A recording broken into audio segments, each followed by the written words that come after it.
চাইলে CNG auto reserve করে এই পার্কে আসতে পারেন। প্রায় 150 একর জায়গা নিয়ে এই পার্কটি। আপনি পার্কে ঢোকার পর এক এক জায়গায় এক এক রকম অনুভূতি পাবেন।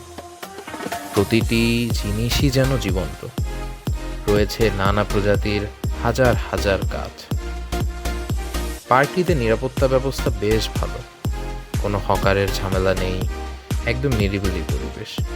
ফ্যামিলি নিয়ে বিব্রত অবস্থায় পড়ার মতো কোনো কিছুই চোখে পড়েনি।